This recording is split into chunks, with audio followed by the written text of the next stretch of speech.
आज जो हमारे गेस्ट हैं यहाँ पर पीछे बैक स्टेज पर, उनको किसी भी तरह के कोई भी इंट्रोडक्शन की जरूरत नहीं है। आप सब लोग उनको बहुत अच्छे से जानते हैं और उनको बहुत प्यार करते हैं। Please give an energetic and warm welcome to the one and only doctor Vikas Divya Kirti sir.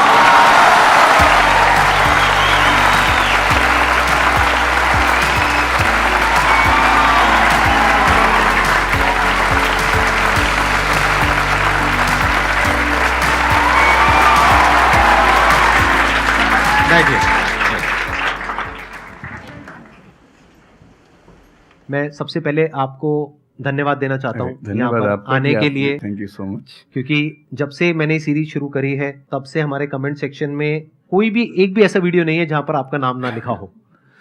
कई बार मुझे ऐसा लगता है देख करके कमेंट सेक्शन को कि ये मैं अपने चैनल पे आया हूँ या आपके चैनल पे हूँ। मैं सोशल मीडिया पे बहुत कम एक्टिव रहता हूँ तो मुझे आइडिया नहीं था इस बात का, पर मैं थैंकफुल हूँ कि आपने बुलाया, इस लायक समझा कि मैं यहाँ पर आऊँ। सर प्यार बहुत करते हैं बच्चे आपको, मतलब इतना प्यार है जिसकी कोई हद नहीं है। मैं ठीक कह रहा हूँ गलत कह रहा हूँ? यस और नो? सो अब आप लोग जो चाहे जैसे चाहे इनसे क्वेश्चंस पूछ सकते हैं। सर लाइफ में जब भी कोई सिचुएशन आती है कि जिसमें दो रास्ते, एक प्रैक्टिकल और एक इमोशनल, तो बैलेंस आउट कैसे करना है? इमोशनल और प्रैक्टिकल में हमेशा विरोध नहीं होता है, कभी कभी साथ भी चल सकता है। और सिर्फ इमोशनल कुछ नहीं होता, सिर्फ प्रैक्टिकल कुछ नहीं होता, प्रपोर्शन का डिफरेंस होता है। जब इमोशंस आपके दिमाग पर बहुत हावी हों तो फैसला करने से बचना चाहिए, स्पेशली बड़ा फैसला। छोटा तो ठीक है कि आपके दोस्त ने कहा कि दोस्त नहीं एक फिल्म देखेगा मेरे साथ, आप इमोशनल हो जाके देख ली फिल्म, क्या हो गया, कोई नुकसान नहीं होगा। पर कोई ये कहे कि तो मुझसे प्यार नहीं करते, शादी नहीं कर सकते मुझसे और अब मैं शादी कर लूं, ये ठीक नहीं है। सिर्फ इमोशंस में आके बहुत बड़ा फैसला मत कीजिएगा, चाहे वो करियर का हो, चाहे पार्टनर का हो, चाहे कोई भी फैसला हो। प्रैक्टिकल इतना नहीं हो जाना है कि आप मशीन, रोबोट या पत्थर बन जाएं। क्योंकि आप कितने भी सक्सेसफुल हो, यदि आप इमोशनली सक्सेसफुल नहीं है, इमोशनली स्टेबल नहीं है, इमोशनली वेलबींग के स्टेट में नहीं है, तो आपकी सक्सेस किसी काम की नहीं है, एकदम मीनिंगलेस है। So the success in totality needs emotional happiness, emotional stability as well. इसलिए इमोशंस को खारिज करके जिएंगे तो शायद कुछ अचीवमेंट्स बड़ी हो जाएं, पर वो किसी काम की नहीं है। केवल इमोशंस पे चलेंगे तो हो सकता है कि अचीवमेंट जिंदगी में ज़्यादा हो ना पाए। तो बैलेंस की बात है। और सबसे अच्छा तरीका है, जब बहुत इमोशंस हो, इंटेंसिटी बहुत ज़्यादा हो, सिर्फ एक तरीका मैं जो अपनाता हूँ, उस क्षण में फैसला नहीं करना है। कुछ भी हो, कोई कितना भी प्रेशराइज करे, सिर्फ इतना बोलिए कि मैं 24 घंटे बाद बताऊंगा आपको, थोड़ा सोचूंगा इस बारे में। और यदि आपने उस मोमेंट से खुद को बाहर निकाल लिया तो फिर आप डिटैच होकर देख पाएंगे और थोड़ा सा प्रैक्टिकल एलिमेंट भी रहे, इमोशनल एलिमेंट भी रहे, वो फैसले सबसे अच्छे रहेंगे लाइफ के लिए। मैं आपको एग्जांपल से बात समझाता हूँ। ऐसे लोग जो तैयारी कर रहे थे, अफेयर में थे, एक का सिलेक्शन हो गया, अब उसके सामने क्राइसिस ये है, स्पेशली किसी लड़की का हो गया, लड़के का नहीं हुआ। अब हमारी सोसाइटी में ना, लड़की ऊंचे पद पे हो, लड़का ना सफल हुआ हो तो बड़ा मुश्किल है सोसाइटी में, उनको शायद दिक्कत नहीं है। अब वो लड़की प्रैक्टिकल नहीं है कि मैं तुमसे शादी करूं, ये कह के अगर हट जाती है और शादी करती है किसी ऐसे व्यक्ति से जो बहुत सफल है। I know many such people personally, मैं नाम नहीं बोल सकता किसी का। मैंने जनरली पाया है कि वो लोग लाइफ में बहुत फ्रस्ट्रेशन में रहे बाद में, क्योंकि सफलता के नाम पर, प्रैक्टिकल होने के नाम पे ऐसे व्यक्ति को चुना जिसके साथ वो रह नहीं सकते ठीक से। और मैं ऐसे कई लोगों को जानता हूँ जो IAS बने, IPS बने, जिनको करोड़ों रुपए के दहेज के ऑफर्स आए, साफ ठुकरा के कहा कि मैं जिंदगी एक ही व्यक्ति के साथ गुजार सकता हूं जो मेरे साथ है, और हैं, बहुत खुश हैं। अब कोई कह सकता है उनके परिवार में कि इसने प्रैक्टिकल फैसला नहीं किया, इमोशनल फैसला किया, पर अल्टीमेटली किसी चीज की वैल्यू क्या है? आपकी लाइफ बेहतर हो। यूट्यूब पे जिसके 1 लाख भी सब्सक्राइबर्स होते हैं वो मोनेटाइज करता है, 1 लाख क्या जब मिनिमम हो सकता है, खूब पैसा कमाते हैं, ब्रांड प्रमोशन करते हैं, साबुन तेल बेचते हैं बीच बीच में।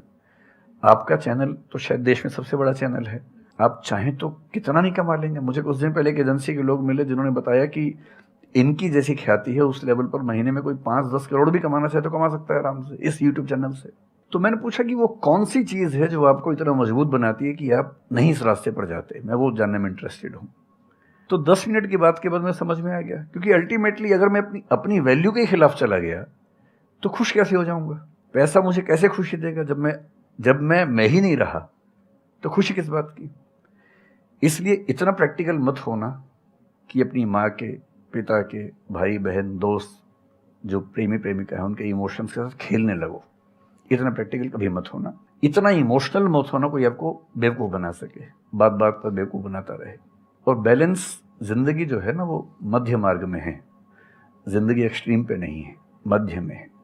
तो प्रैक्टिकल और इमोशन का बैलेंस रखिए, लाइफ बढ़िया होगी।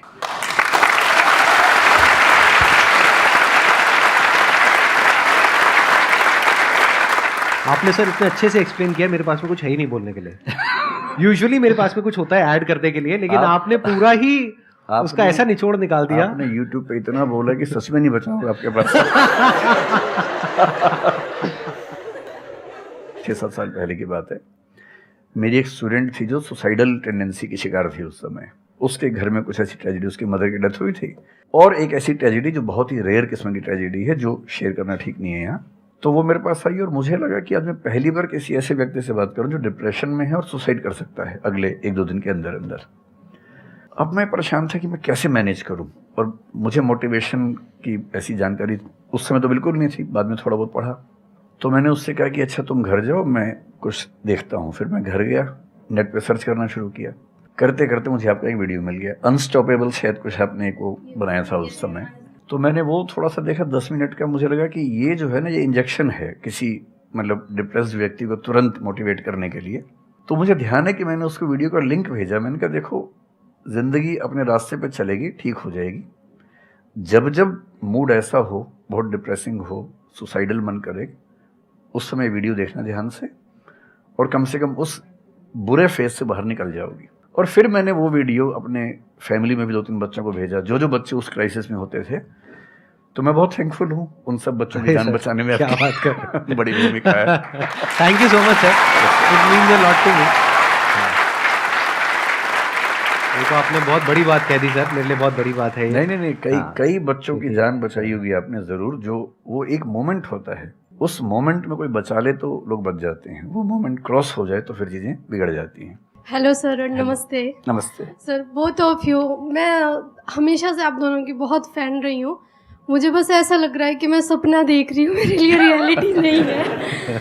मुझे बस आपसे ये जानना, मैं हर मतलब एवरी डे 8 से 10 आवर में पढ़ाई करती हूँ, बट मुझे कभी कभी बहुत डिमोटिवेशन आ जाता है कि होगा नहीं होगा, क्या होगा पता नहीं।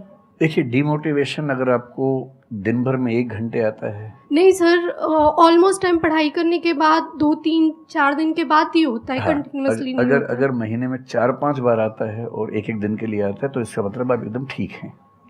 अगर कोई व्यक्ति आपको ये कहे कि मुझे डिमोटिवेशन कभी नहीं होता, तो उसको इलाज की ज़रूरत है। आपको ज़रूरत नहीं है, क्योंकि जब आप अपने से बेहतर व्यक्ति को देखेंगे, आपको थोड़ा सा इन्फीरियरिटी कॉम्प्लेक्स आएगा, डिमोटिवेशन आएगा। जब आप अपने से कमज़ोर को देखेंगे, आपको सुपीरियरिटी कॉम्प्लेक्स आएगा, थोड़ा सा मोटिवेशन ज़्यादा हो जाएगा। जिस दिन टारगेट पूरा हो जाएगा, मोटिवेशन आ जाएगा। जिस दिन टारगेट पूरा नहीं होगा, डिमोटिवेशन आएगा। जिस दिन टेस्ट में आपके मार्क्स अच्छे आएंगे, आप मोटिवेशन के साथ लौटेंगे। जिस दिन खराब आएंगे, डिमोटिवेशन होगा। लेकिन ध्यान रखिए, जिस दिन आप मोटिवेटेड हैं, उस दिन आप वजह बन गए कईयों के डिमोटिवेशन की।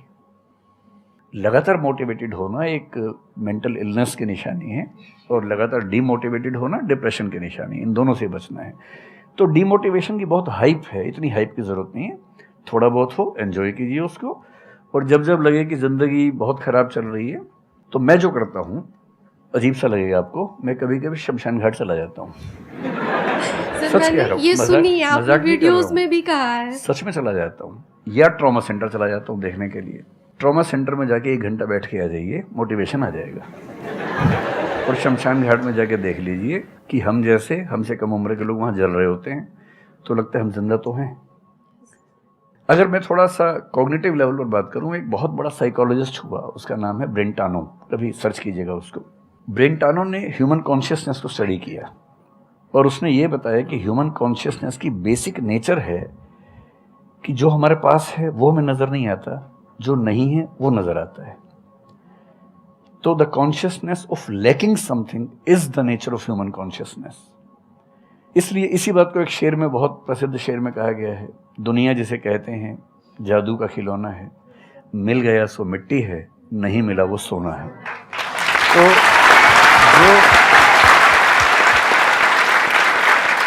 तो जो आपको नहीं मिलेगा ना, हमेशा बड़ा होकर दिखेगा, जो मिलेगा छोटा हो जाएगा। तो ईमानदारी इसमें है कि जब जब डिमोटिवेशन और डिप्रेशन हो, एक कागज़ लेके बैठ जाइए और एक तरफ लिखिए मेरी ज़िंदगी में ऐसा क्या क्या है जो दूसरों के पास नहीं है। पेज भर जाएगा पूरा। तो जो है उस पर ध्यान दीजिए और एंजॉय कीजिए। मेरा क्वेश्चन है कि आजकल बहुत लोग बोलते हैं कि एजुकेशन सिस्टम हमारा पुराना हो गया है और बहुत लोग बोलते हैं कि इसे चेंज करना चाहिए और ये सारी चीज़ें बहुत पुरानी हो रही है जो हम अभी करंटली पढ़ रहे हैं। तो इस पे आपका ओपिनियन क्या है? एजुकेशन सिस्टम में तो बहुत मेजर चेंजेस की ज़रूरत है और ये बात भारत सरकार ने एक्सेप्ट भी की है, नई पॉलिसी भी लेके आए हैं। मतलब मुझे लगता है कि कई लेवल्स पे देखना है। सबसे पहले तो ये डिफाइन करना ज़रूरी है कि एजुकेशन का पर्पज़ है क्या। क्या पर्पज़ केवल नौकरी लेना है, एक जॉब मिल जाए, वही पर्पज़ है? मैं उससे एग्री नहीं करता हूँ। मेरी राय में एजुकेशन का बेसिक पर्पज़ है कि एक होमो सेपियंस एक इंसान बन जाए, सोचना आ जाए, उसको समझना आ जाए। कोई राजनेता या धर्मगुरु उसको गधा ना बना सके, बेवकूफ़ ना बना सके। उसे इतनी समझ हो कि वो चीज़ों को फैक्चुअली, ऑब्जेक्टिवली समझ सके, तर्क कर सके, बहस कर सके और अगर तर्क और बहस में सामने के तर्क ठीक हैं तो उनको एक्सेप्ट भी कर सके, इतना विनम्र भी रहे। बेसिकली पर्सनैलिटी ग्रूमिंग का प्रोसेस एजुकेशन है, वो केवल नौकरी का मामला नहीं है। पहली गलती तब होती है जब हम उसको केवल नौकरी का मामला मान लेते हैं। मतलब नौकरी ज़रूरी है, ऐसा नहीं कि ज़रूरी नहीं है, लेकिन वो सिर्फ वो उसका पर्पज़ नहीं होना चाहिए। सेकेंडली, कई ऐसी चीज़ें जैसे अगर बहुत विस्तार में तो नहीं जा सकते, जैसे एक बहुत छोटी बात है सेक्स एजुकेशन हमारी सोसाइटी में। ये इतनी ज़रूरी चीज़ है। स्कूल में जो एडोलेसेंस की एज के लोग हैं, 12, 13, 14 की एज के लोग हैं, उनको वो सब चीज़ें बताएं ताकि गलत सोर्सेज से इन्फॉर्मेशन ना मिले, कोई गलती ना कर बैठें। हेल्थ एजुकेशन के रूप में हो, उनको सारी चीज़ें पता हों, ठीक हाथों से पता हो, ठीक तरीके से पता हो। फिर मेरा ख्याल है कि जैसे IITs में अब तो होने लगा है, पहले क्या था कि हम टेक्नोलॉजी सेंट्रिक एजुकेशन पर ज़्यादा फोकस करते थे कि आपने मशीन को समझ लिया, तकनीक को समझ लिया, हो गया, इंसान को नहीं समझा। टेक्नोलॉजी पढ़ने वाले लोग समाज और इंसान से एकदम कटे हुए थे। अब तो ह्यूमैनिटीज़ के कुछ सब्जेक्ट्स पढ़ाने की परंपरा शुरू हो गई है। एक होलिस्टिक एजुकेशन हो। ह्यूमैनिटीज़ वाला बच्चा केवल हिस्ट्री, पॉलिटिकल साइंस, सोशियोलॉजी पढ़ता है, उसको कोडिंग का सी भी नहीं आता, टेक्नोलॉजी बिल्कुल नहीं आती उसको MS एक्सेल भी नहीं पता क्या होता है। टेक्नोलॉजी वाला सिर्फ टेक्नोलॉजी पढ़ता है, वो ह्यूमन ब्रेन को नहीं पढ़ना चाह रहा, सोसाइटी को नहीं पढ़ना चाह रहा। क्यों नहीं एक ऐसी शिक्षा हो जिसमें एक इंटीग्रेटेड अप्रोच हो, होलिस्टिक अप्रोच हो, कि हम खुद तय कर सके कि किस किस एरिया में हमें ज़्यादा जाना है और एक बेसिक अंडरस्टैंडिंग हर चीज़ की हो। तो बेसिक 3 फार्मूले माने जाते हैं। एक यूनिवर्सलाइजेशन ऑफ प्राइमरी एजुकेशन है कि 10वीं क्लास तक की शिक्षा हर बच्चे को मिले, ठीक से मिले। वोकेशनलाइजेशन ऑफ सेकेंडरी एजुकेशन, यानी 11वीं 12वीं की पढ़ाई का पर्पज़ है कि बच्चा ये समझ पाए कि उसको ज़िंदगी में आगे कहाँ जाना है। और फिर जो हायर एजुकेशन है वो सबको करने की ज़रूरत नहीं होनी चाहिए, वो शौक पूरा करने के लिए नहीं है, वो शादी का वेटिंग रूम नहीं है, वो उसके लिए है जिसको सच में आगे पढ़ना है, वो उतना पढ़े, सब्जेक्ट चूज़ करे और फिर उसमें गहराई से रिसर्च करे ताकि डेवलपमेंट के रास्ते पर अब बढ़ें। हम एजुकेशन के मामले में बहुत बुरी स्थिति में हैं। मैं तो जिस उम्र में हूँ, मेरा अब तो पर्पज़ भी ये बन गया है कि अब मैं उसी पे कुछ काम करूं। एक यूनिवर्सिटी शुरू करने की योजना मेरे मन में है, इनसे मैंने शेयर भी किया था। और मैं जिस तरह का विश्वविद्यालय सोचता हूं वो नौकरी देने के पीछे पागल नहीं होगा, वो होमो सेपियंस को कायदे का इंसान बनाने की कोशिश करेगा। नौकरी तो उसका एक पार्ट है।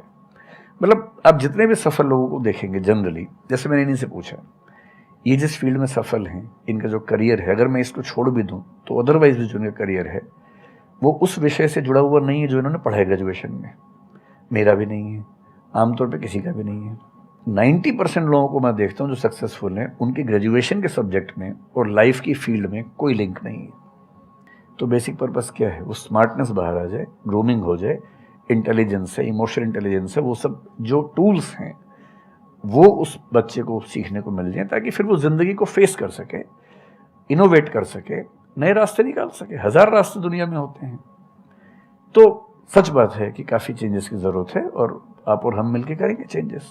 एजुकेशन वाइज अगर देखा जाए तो मैंने बहुत ज़्यादा कुछ नहीं किया है अपनी लाइफ में, बट मेरे स्टैंड पॉइंट से अगर आप देखोगे कि एजुकेशन क्या है, तो एजुकेशन का सबसे बड़ा गोल ये है कि एक इंसान का दिमाग खुले, बजाय कि उसका दिमाग इतना नैरो डाउन हो जाए कि उसको लगे कि बस यही अगर हो गया तो सक्सेस है, ये नहीं हुआ तो फेलियर है।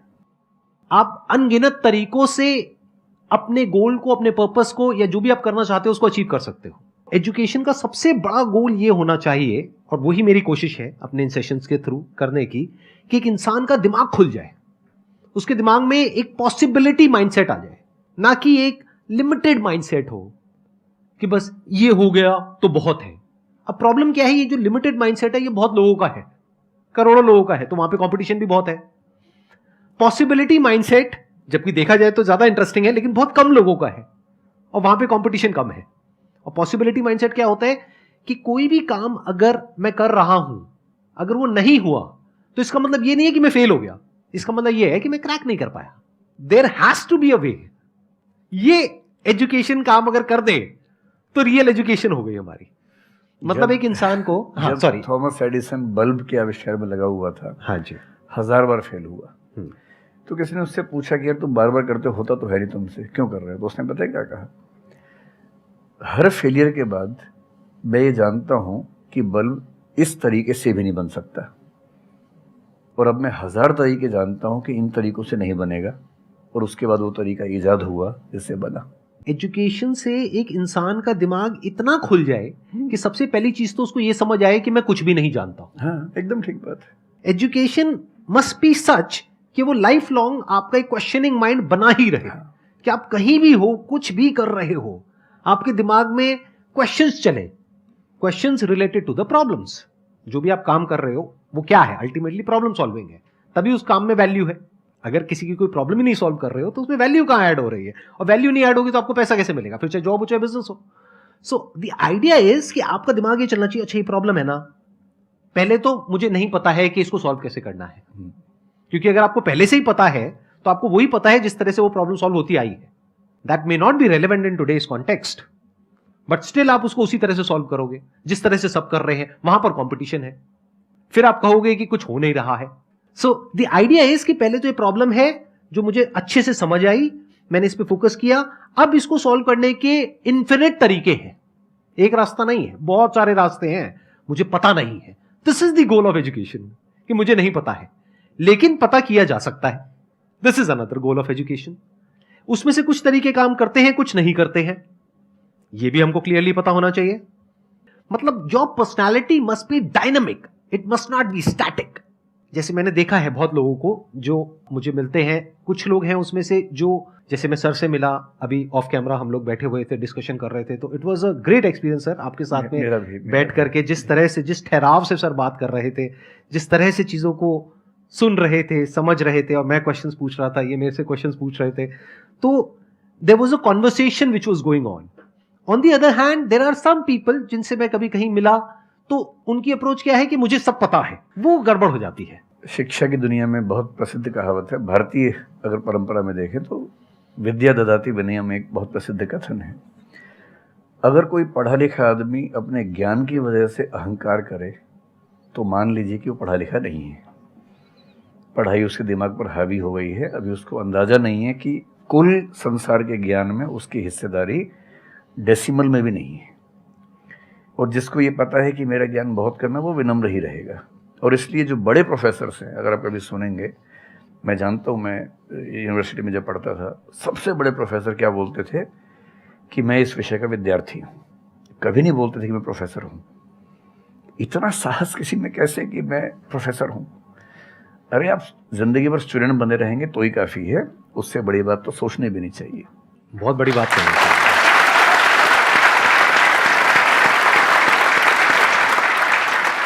मतलब कि एजुकेशन का गोल आपको प्रोफेसर बनाना नहीं है, आपको स्टूडेंट बनाना है। अगर सर की बात को आगे एक्सटेंड किया जाए, एकदम सही बात। एक लाइफ लॉन्ग स्टूडेंट, कि आप सीखते चले जा रहे हो, सबसे, जिससे मिल रहे हो, लोगों से सीख रहे हो, सिचुएशन से सीख रहे हो, अपनी लाइफ के अच्छे एक्सपीरियंसेस से सीख रहे हो, बुरे से सीख रहे हो। जैसे मैंने देखा है, जब भी यहाँ पे कोई क्वेश्चंस पूछते हैं ना, सबके क्वेश्चंस एक ही होते हैं, सर सक्सेसफुल कैसे हो।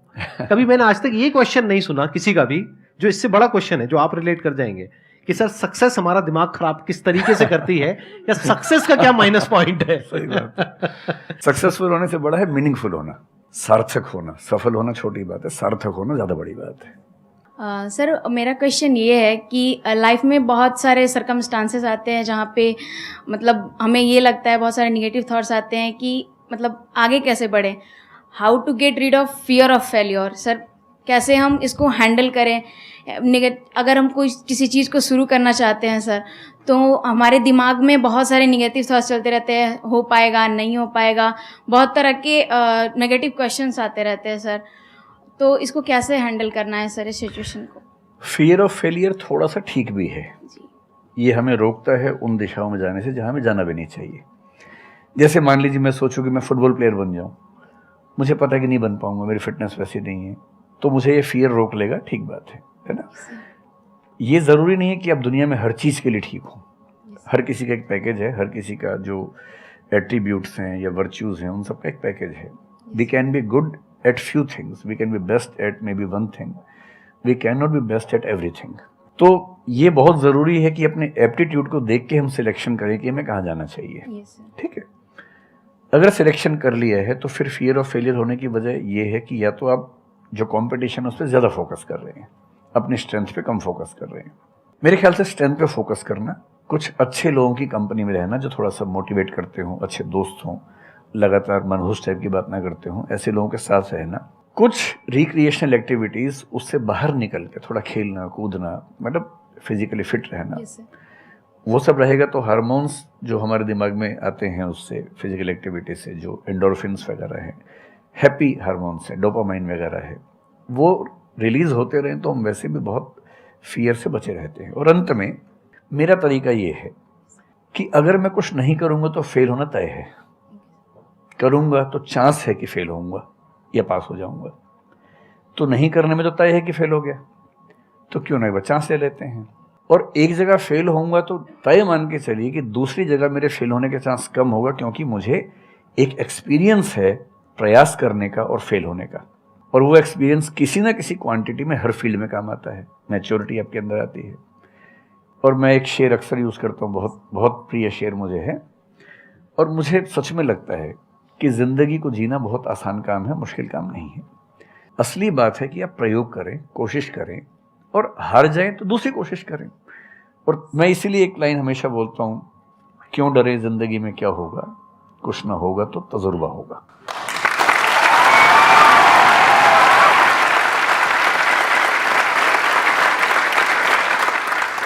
मुझे भी सर के जैसे मोटिवेशनल स्पीकर बनना है सर, पर मैं ये सोचती हूँ कि अगर मैं वीडियो बनाऊँगी, कंटेंट बनाऊँगी, तो संदीप सर को छोड़ के या फिर बहुत बड़े बड़े मोटिवेशनल स्पीकर्स हैं उनको छोड़ के मुझे देखेगा कौन। मतलब ये मेरे अंदर थॉट्स आते हैं कि अभी मेरा मतलब मैं 19 ईयर की हूँ, तो मैं जब वीडियो कंटेंट बनाऊँगी तो मैं कुछ, मुझे ऐसा मतलब मेरे अंदर ये थॉट है कि मैं कोई बड़ा आदमी नहीं हूँ या फिर कुछ बड़ा नहीं हूँ, तो मैं ये वीडियो कैसे डाल सकती हूँ, लोग क्या सोचेंगे कि मतलब तू ये तो खुद कुछ नहीं है और लोगों को मोटिवेट कर रहा है, ऐसा मेरे अंदर थॉट आता है। पहले या तो कुछ कर लीजिए ज़िंदगी में, उसके बाद मोटिवेट कर लीजिए, और नहीं तो मोटिवेशन एक पूरी साइंस है, साइकोलॉजी से जुड़ी साइंस है, उसको ठीक से पढ़ के रिसर्च करके उससे बात कीजिए। शुरू में तो जब इन्होंने भी शुरू किया होगा, कहाँ शुरू में लोग जानते होंगे, बड़ी लंबी स्ट्रगल होती है, किसी भी फील्ड में इतनी लंबी स्ट्रगल है। देखिए जो आदमी सफल है ना, आप ये जो हमारा वर्तमान है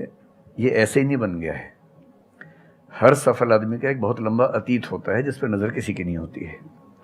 और बशीर बद्र ने एक बड़ी गहरी बात कही थी, ये फूल मुझे कोई विरासत में मिले हैं, तुमने मेरा कांटों भरा बिस्तर नहीं देखा।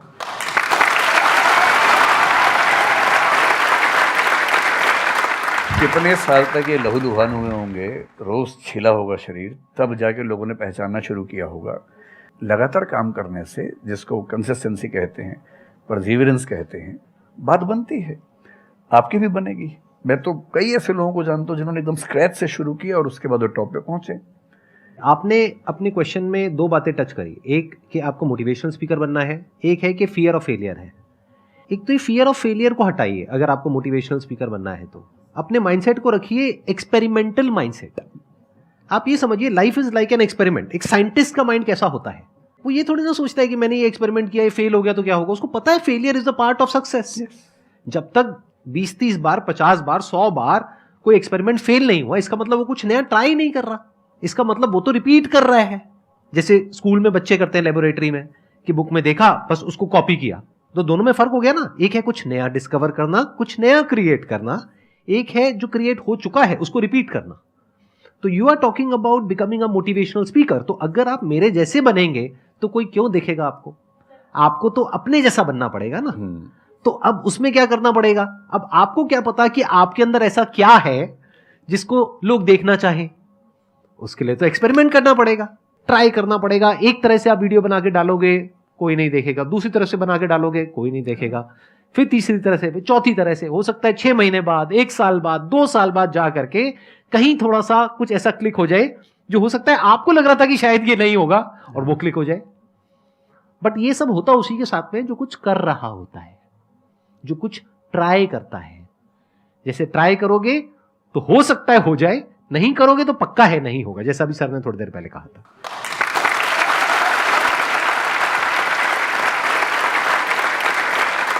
Thank you so much sir यहाँ पर आने के लिए।